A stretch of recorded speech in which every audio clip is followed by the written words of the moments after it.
Naging usap-usapan na naman sa social media ang mag-inang Sharon Cuneta at KC Concepcion matapos silang nagpalitan ng mensahe nito lamang September 14. Sa Instagram, mukhang nagkaayos na nga sila. Mapapansin na si Sharon ang unang nag-reach out sa anak nang ipromote nito ang pelikula ni KC, ang Asian Persuasion. Nirepost ni Sharon ang post ni KC na pinopromote ang Hollywood movie at sa caption ay nagbigay siya ng mensahe sa anak.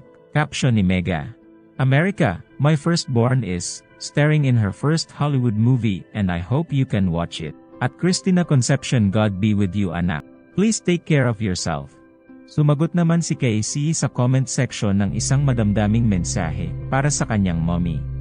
"Like I always tell you mama, that I'm not perfect, everything I do is for you." Kung mapapansin ay umani ng maraming heart reaction ang mensahe na ito ni KC. May tugon naman si Sharon, at super touching din ang message niya for KC. Ipinahayag niya ang pagmamahal sa anak, at ang hiling na sana ay magkausap sila. "Still praying we get to talk. After all your work na anak, God is good. Nothing would make me happier than having my whole family with me, and don't ever forget you are part of ours too. I am a mother first, and my heart will only be complete once things are sorted out.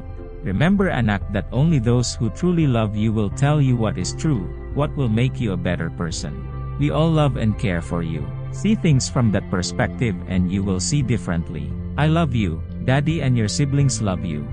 Ikinatuwa at talaga namang masayang-masaya ang kanilang fans sa pagbabati ng mag-ina, at ang iba'y nagsabi pang naiyak sila. Lahat ay binabati sila at nagbibigay ng kanilang suporta. "Naiyak ako sobra, love ko kasi to si Christina, masaya kami na makita na okay kayo ng megastar. Sana kasama ka sa concert nila. Grabe naiyak ako dun ang ganda ng pagpapalaki sa'yo. So humble and kind-hearted. Family is family." Ang isang nanay ang unang-una nagmamahal sa mga anak, may tampuhan man o wala. Nanay ang unang nasasaktan pag nasasaktan ang anak. "Happy for your family, God bless." Hiling naman ng isang fan na sanay suportahan din sana ni Frankie ang kanyang ate. Sana Frankie will support her sister in New York. Blood is thicker than water.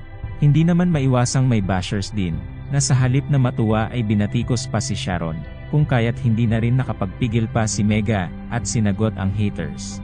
Halatang galit na galit si Sharon at tinawag na bastos ang mga ito.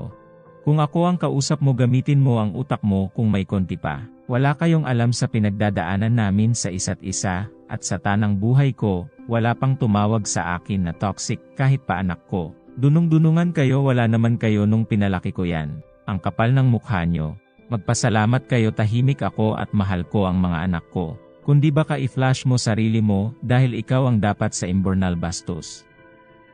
Ano naman ang masasabi mo dito? Ibahagi ang iyong komento.